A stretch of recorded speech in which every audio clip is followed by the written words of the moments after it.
बच्चों, पिछले अध्याय में हमने पढ़ा था कि ब्रह्मांड में 8 अलग अलग ग्रह हैं, परंतु उन ग्रहों में से सिर्फ पृथ्वी ही एक ऐसा ग्रह है जहाँ पर जीवन संभव है।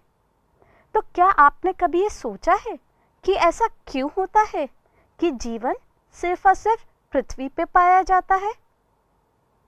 सही पहचाना आपने। जीवों को जीने के लिए कुछ तत्वों की आवश्यकता होती है, जैसे पीने के लिए पानी, सांस लेने के लिए वायु तथा रहने के लिए भूमि की।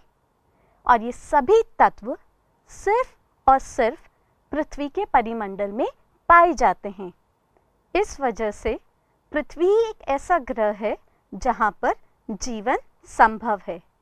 तो आइए हम NCERT की कक्षा 6 की पाठ्य पुस्तिका पृथ्वी हमारा आवास के पाठ 5 पृथ्वी के प्रमुख परिमंडलों का अध्ययन करते हैं और पृथ्वी के बारे में अन्य जानकारी भी प्राप्त करते हैं। पृथ्वी की सतह ऐसी है जिसमें पर्यावरण के 3 महत्वपूर्ण घटक आपस में मिलते हैं तथा एक दूसरे को प्रभावित करते हैं।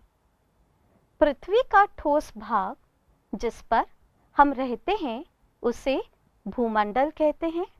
गैस की परतें जो पृथ्वी को चारों ओर घेरती हैं उसे वायुमंडल कहा जाता है। यहाँ ऑक्सीजन, नाइट्रोजन, कार्बन डाइऑक्साइड तथा दूसरी गैसें पाई जाती हैं। वहीं पृथ्वी के बहुत बड़े भाग पर जल पाया जाता है जिसे जलमंडल कहा जाता है। जलमंडल में जल की सभी अवस्थाएं जैसे बर्फ, जल एवं जलवाष्प सम्मिलित होते हैं। एक छोटा सा क्षेत्र जहां पर ये तीनों पाए जाते हैं उसे हम जीव मंडल कहते हैं। यदि हम जीव मंडल को परिभाषित करना चाहें तो हम यह कह सकते हैं कि जीव मंडल एक सीमित क्षेत्र है जहां स्थल, जल एवं हवा एक साथ मिलते हैं। यहाँ सभी प्रकार के जीवन पाए जाते हैं। अब बात करते हैं भूमंडल की। पृथ्वी के ठोस भाग को भूमंडल कहा जाता है।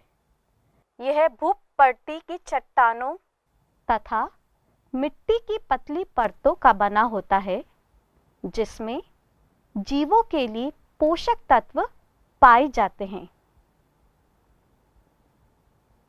बच्चों, यदि हम पृथ्वी की सतह को ध्यान से देखें तो हम इसे मुख्य 2 भागों में बांट सकते हैं। बड़े स्थलीय भूभाग को महाद्वीप के नाम से जाना जाता है तथा बड़े जलाशयों को महासागरीय बेसन के नाम से जाना जाता है। आप इस मानचित्र में पृथ्वी पर पाए जाने वाले महाद्वीपों तथा महासागरों को देख सकते हैं। विश्व के सभी महासागर आपस में एक दूसरे से जुड़े हुए हैं। समुद्री जल का तल सभी जगह समान होता है। स्थल की ऊंचाई को समुद्र तल से मापा जाता है जिसे 0 का मान दिया जाता है। बच्चों, आपको ये जानकर आश्चर्य होगा कि विश्व का सबसे ऊंचा शिखर माउंट एवरेस्ट समुद्र तल से 8,848 मीटर ऊंचा है। वहीं दूसरी ओर विश्व का सबसे गहरा भाग प्रशांत महासागर का मेरियाना गर्त है जिसकी गहराई 11,022 मीटर है। अब बात करते हैं वहीं दूसरी ओर विश्व का सबसे गहरा भाग प्रशांत महासागर का मेरियाना गर्त है जिसकी गहराई 11,022 मीटर है। अब बात करते हैं महाद्वीपों की।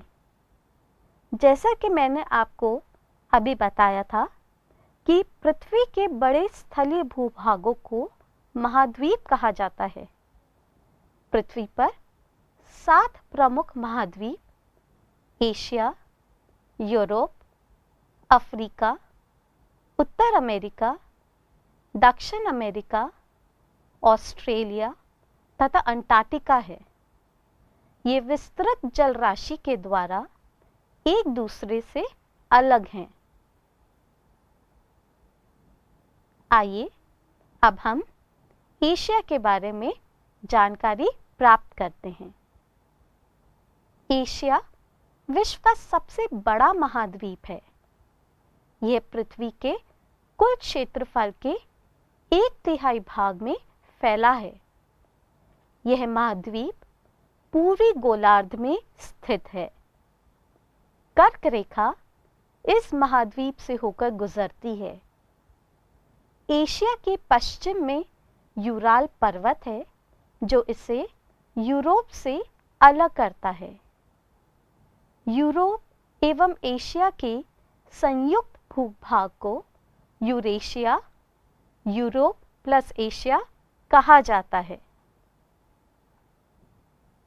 वहीं जब हम यूरोप की बात करते हैं तो हम ये कह सकते हैं कि यूरोप एशिया से बहुत छोटा है। यह महाद्वीप एशिया के पश्चिम में स्थित है। आर्कटिक वृत्त इससे होकर गुजरता है। यह 3 तरफ से जल से घिरा हुआ है। अफ्रीका एशिया के बाद विश्व का दूसरा सबसे बड़ा महाद्वीप है।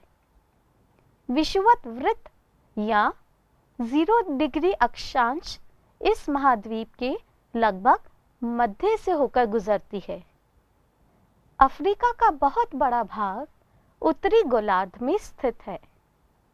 यही एक ऐसा महाद्वीप है जिससे होकर कर्क, विषुवत तथा मकर तीनों रेखाएं गुजरती हैं। आप इस चित्र में तीनों रेखाओं को अंकित देख सकते हैं। 23.5 डिग्री उत्तरी रेखा जिसको हम कर्क रेखा कहते हैं, 0 डिग्री रेखा जिसको हम विषुवत रेखा कहते हैं तथा 23.5 डिग्री दक्षिणी रेखा जिसको हम मकर रेखा कहते हैं। ये तीनों ही अफ्रीका से होकर गुजरती हैं। सहारा का रेगिस्तान विश्व का सबसे बड़ा गर्म रेगिस्तान है जो कि अफ्रीका में ही स्थित है। यह महाद्वीप चारों तरफ से समुद्रों एवं महासागरों से घिरा हुआ है। विश्व की सबसे लंबी नदी नील अफ्रीका से होकर गुजरती है। तो देखा बच्चों, अफ्रीका का अपना ही अलग ही इतिहास है। वहीं जब हम उत्तरी अमेरिका के तरफ जाते हैं तो हम ये कह सकते हैं कि उत्तर अमेरिका विश्व का तीसरा सबसे बड़ा महाद्वीप है। यह दक्षिण अमेरिका से एक संकरे स्थल से जुड़ा हुआ है जिसे पनामा स्थल संधि कहा जाता है। यह महाद्वीप पूरी तरह से उत्तरी एवं पश्चिमी गोलार्ध में स्थित है। यह महाद्वीप 3 महासागरों से घिरा हुआ है। बच्चों, अभी मैंने आपको बताया था स्थल संधि के बारे में, तो आइए जानते हैं आखिर स्थल संधि किसे कहते हैं। स्थल का एक संकरा भाग होता है जो 2 बड़े स्थलीय भागों को एक दूसरे से जोड़ता है। जैसा कि आप इस चित्र में उत्तर अमेरिका और दक्षिण अमेरिका के बीच स्थल संधि को देख सकते हैं। वहीं दूसरी तरफ जल संधि पानी का संकरा भाग होता है जो 2 बड़ी जल राशि जैसे समुद्रों तथा महासागरों को एक दूसरे से जोड़ता है। भारत और श्रीलंका के बीच एक जल संधि स्थित है जिसको हम पाक जल डमरू मध्य के नाम से जानते हैं। आइए बढ़ते हैं दक्षिण अमेरिका की तरफ। दक्षिण अमेरिका का अधिकांश भाग दक्षिणी गोलार्ध में स्थित है। इसी वजह से इसको दक्षिणी अमेरिका कहा जाता है। इसके पश्चिम में प्रशांत महासागर एवं पूर्व में अटलांटिक महासागर स्थित है। विश्व की सबसे लंबी पर्वत श्रृंखला एंडीज इसके उत्तर से दक्षिण की ओर तक फैली हुई है। दक्षिण अमेरिका में विश्व की सबसे बड़ी नदी अमेज़न नदी बहती है। अब बात करते हैं ऑस्ट्रेलिया की। ऑस्ट्रेलिया विश्व का सबसे छोटा महाद्वीप है जो कि पूरी तरह से दक्षिणी गोलार्ध में स्थित है। यह चारों तरफ से महासागरों तथा समुद्रों से घिरा हुआ है। इसे द्वीपीय महाद्वीप कहा जाता है। ऐसा क्यों? क्योंकि यह चारों तरफ से समुद्रों से घिरा हुआ एक महाद्वीप है। अंटार्कटिका की बात करें तो हम ये कह सकते हैं कि अंटार्कटिका एक बहुत बड़ा महाद्वीप है जो कि दक्षिणी गोलार्ध में स्थित है। दक्षिण ध्रुव इस महाद्वीप के मध्य में स्थित है, जिस वजह से यह हमेशा मोटी बर्फ की परतों से ढका रहता है। इसी वजह से यहाँ किसी भी प्रकार का स्थायी मानव निवास नहीं है, अर्थात यहाँ पर मानव स्थायी रूप से नहीं रहते। बहुत से देशों के शोध केंद्र यहाँ स्थित है। भारत के भी शोध संस्थान जैसे मैत्री तथा दक्षिण गंगोत्री यहाँ पर स्थित है। हम जब अंटार्कटिका की बात करते हैं तो हम ये मानते हैं कि क्योंकि अंटार्कटिका दक्षिणी ध्रुव में स्थित है, इस वजह से यहाँ पर सूर्य की किरणें सीधी नहीं पड़ती, जिस वजह से यह महाद्वीप हमेशा ठंडा ही रहता है। बच्चों, हमने पिछले अध्यायों में यह पढ़ा था कि पृथ्वी को हम नीला ग्रह भी कहते हैं। क्या आप बता सकते हैं ऐसा क्यों? क्योंकि पृथ्वी का मात्र 29% भाग स्थल यानी भूमि से घिरा हुआ है, जबकि 71% भाग जल से घिरा हुआ है। इसी वजह से जब कभी भी हम अंतरिक्ष से पृथ्वी को देखते हैं तो वह हमें प्राय नीले रंग की ही दिखाई देती है। पर अब आप ये सोच रहे होंगे कि पृथ्वी पर इतना सारा जल है तो वह किस रूप में होगा? तो आइए अब हम पृथ्वी पर पाए जाने वाले जलमंडल के बारे में अध्ययन करते हैं। जलमंडल में जल के सभी रूप उपस्थित होते हैं, जैसे नदियाँ, झीलें, हिम नदियाँ, भूमिगत जल एवं वायुमंडल की जल वाष्प। अब बच्चों, आप ये सोच रहे होंगे कि जब पृथ्वी का 71% भाग जल से घिरा हुआ है तो इस नीले ग्रह में रहने के बावजूद हम पानी की कमी महसूस क्यों करते हैं? कई बार आपने अपने घरों में या टेलीविज़न पर देखा होगा कि लोग अक्सर ये बात करते हैं कि हमारे पास पीने का पर्याप्त पानी नहीं है। आखिर इसका क्या कारण हो सकता है? आइए अब हम उस पर चर्चा करें। पृथ्वी पर पाए जाने वाले जल का 97% से अधिक भाग महासागरों में पाया जाता है एवं वह इतना अधिक खारा होता है कि मानव के उपयोग में नहीं आ सकता। इसी वजह से हम इस पानी को पीने के उपयोग में नहीं ले सकते। इसका उपयोग हम अधिकांशतः नमक बनाने के काम में लेते हैं। शेष जल का बहुत बड़ा भाग बर्फ की परतों एवं हिम नदियों तथा भूमिगत जल के रूप में पाया जाता है। जल का बहुत कम भाग अलवण जल के रूप में पाया जाता है जो मनुष्य के इस्तेमाल में आता है। आप इस चित्र में देख सकते हैं कि पृथ्वी पर पाए जाने वाला पानी का 97.5% भाग महासागरों में तथा मात्र 2.5% भाग अलवण जल है जो कि पीने के योग्य होता है।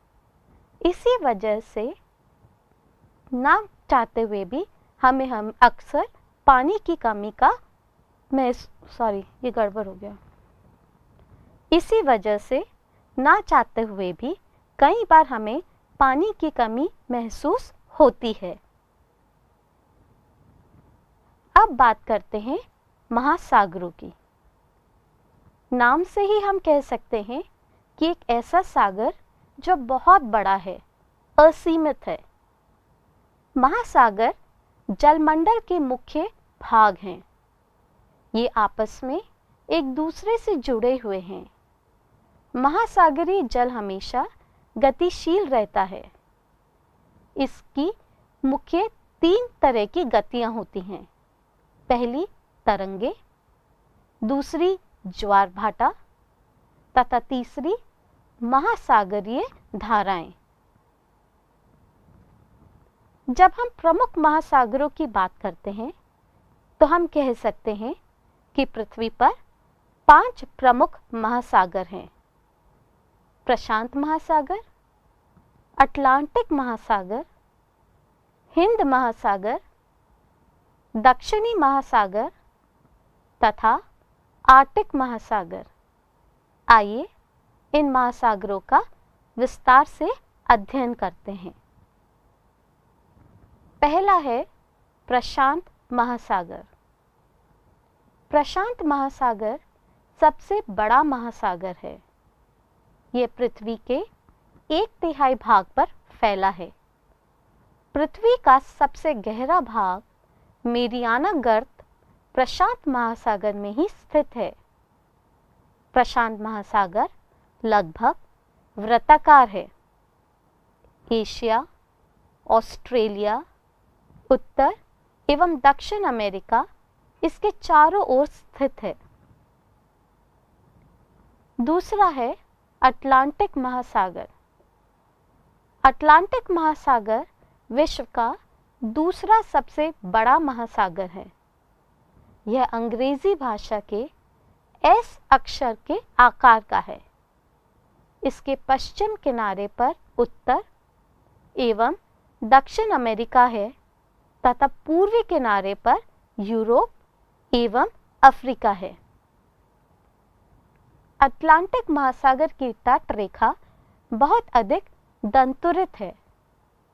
यह अनियमित एवं दंतुरित तट रेखा प्राकृतिक पोताश्रयों एवं पतनों के लिए आदर्श स्थिति है।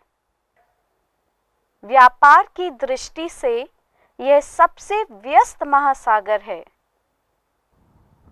अब बात करते हैं हिंद महासागर की। हिंद महासागर ही एक ऐसा महासागर है जिसका नाम किसी देश के नाम पर यानी भारत के नाम पर रखा गया है। यह महासागर लगभग त्रिभुजाकार है। इसके उत्तर में एशिया, पश्चिम में अफ्रीका तथा पूर्व में ऑस्ट्रेलिया स्थित है। आप इस मानचित्र में तीनों महाद्वीपों को देख सकते हैं जो कि हिंद महासागर के चारों ओर पाए जाते हैं। दक्षिणी महासागर।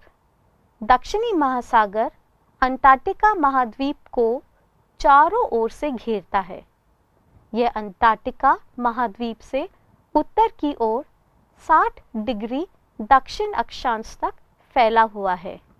यह अंटार्कटिका महाद्वीप से उत्तर की ओर 60 डिग्री दक्षिणी अक्षांश तक फैला हुआ है।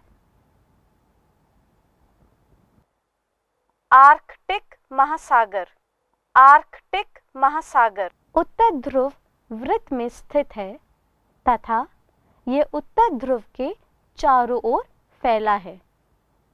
यह प्रशांत महासागर से छिछले जल वाले एक संकरे भाग से जुड़ा है जिसे बेरिंग जल संधि के नाम से जाना जाता है।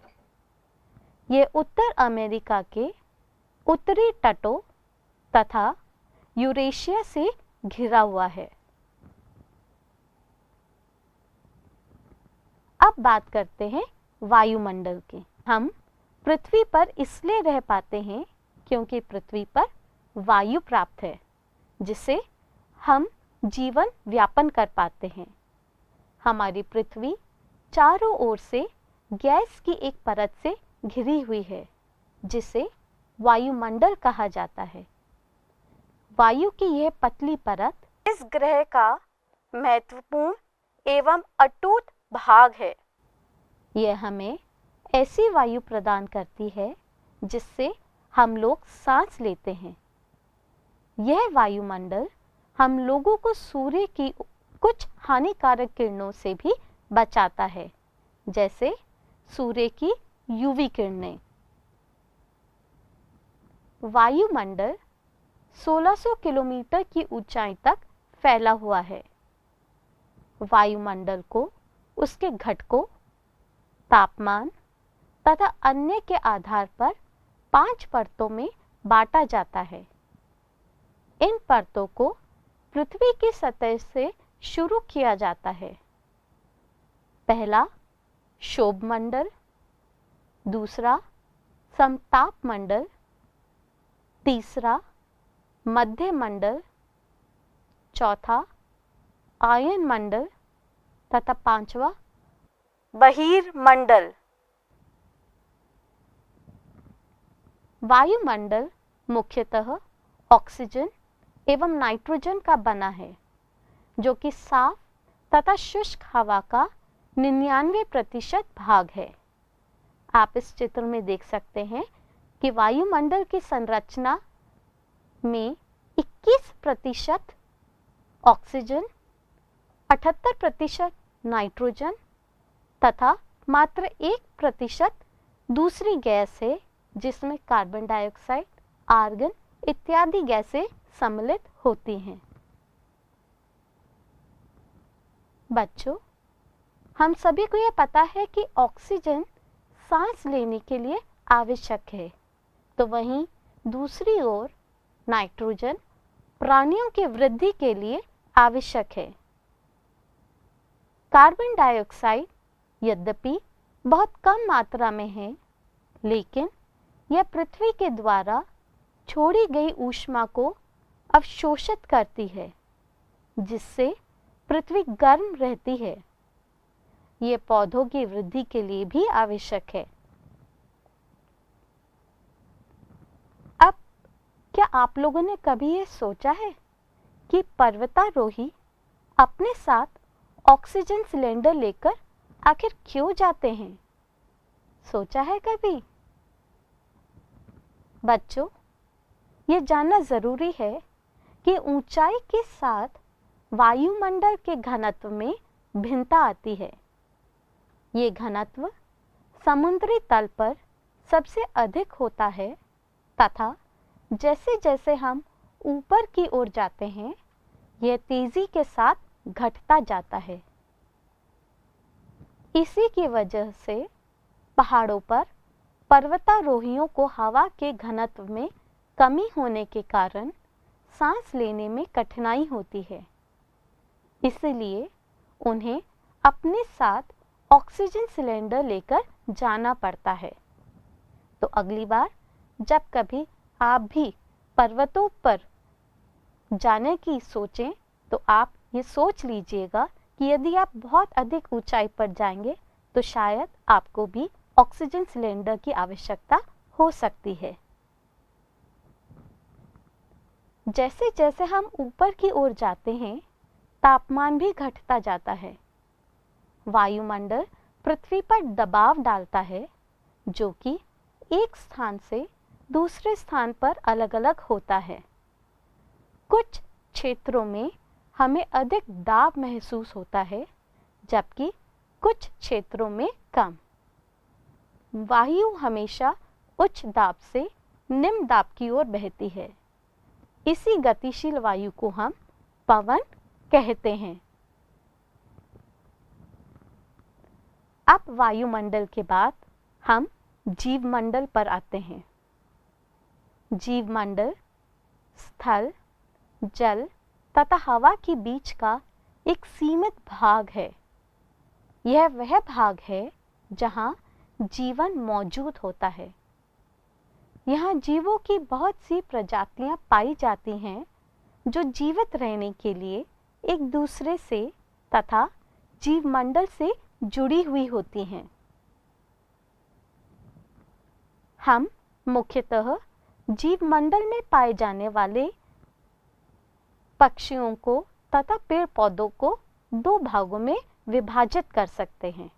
पहला जंतु जगत, जहाँ पर पशु पक्षी मानव आदि पाए जाते हैं, तथा दूसरा पादप जगत, जहाँ पेड़ पौधे पाए जाते हैं।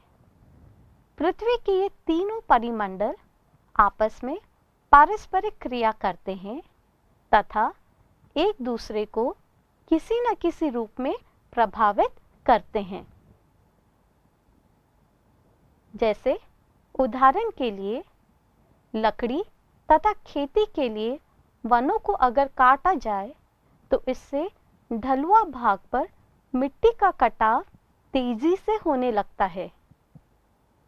वहीं प्राकृतिक आपदाएं जैसे भूकंप से पृथ्वी की सतह में परिवर्तन हो जाता है। बच्चों, 2004 में सुनामी के कारण अंडमान एवं निकोबार द्वीप समूह का कुछ भाग पानी में डूब गया था। इसी तरह से झीलों तथा नदियों में दूषित पदार्थों के प्रवाहित होने से उनका जल मानव के इस्तेमाल के लायक नहीं रह जाता है। तभी तो हमें यह ध्यान रखना चाहिए कि हम अपने घर का तथा अपने आसपास का कचरा पानी में न डालें, नदियों तथा झीलों को साफ रखने का प्रयत्न करें। उद्योगों, तापीय विद्युत संयंत्रों तथा गाड़ियों का उत्सर्जी पदार्थ वायु को प्रदूषित करता है, जिस वजह से हमें अनेक प्रकार की बीमारियां हो जाती हैं। कार्बन डाइऑक्साइड वायु का एक महत्वपूर्ण घटक है, लेकिन कार्बन डाइऑक्साइड की मात्रा में वृद्धि के कारण पृथ्वी के तापमान में वृद्धि हो रही है। इसे भूमंडलीय तापन कहा जाता है। अब यदि हमें पृथ्वी पर होने वाले परेशानियों से, जैसे कि तापमान में वृद्धि या अन्य प्राकृतिक आपदाओं से बचना हो, तो उसके लिए हमें कुछ उपाय करने होंगे। जैसे भूमंडल, वायुमंडल तथा जलमंडल के बीच के प्राकृतिक संतुलन को बनाए रखने के लिए पृथ्वी के संसाधनों की सीमित उपयोग की आवश्यकता है।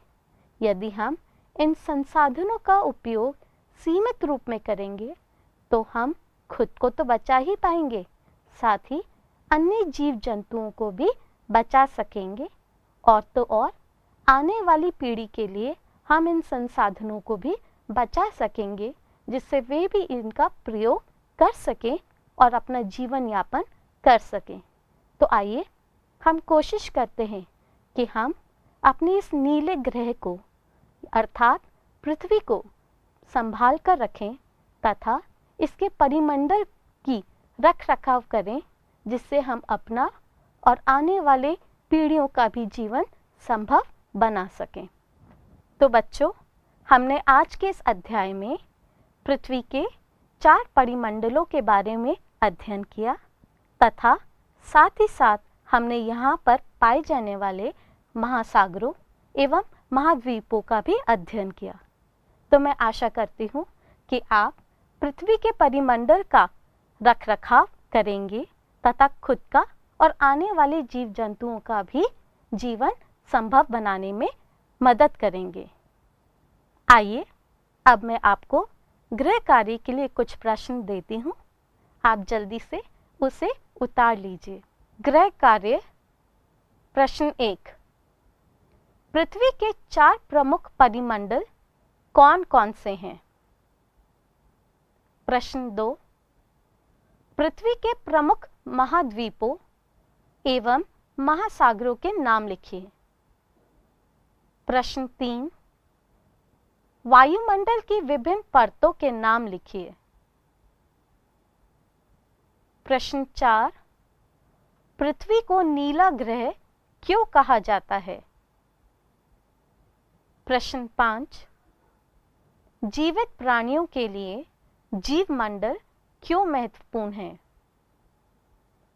और प्रश्न 6, विश्व की रेखाचित्र से महाद्वीपों तथा महासागरों को अलग अलग काटें तथा उन्हें बड़े से छोटे आकार के क्रम में लगाएं।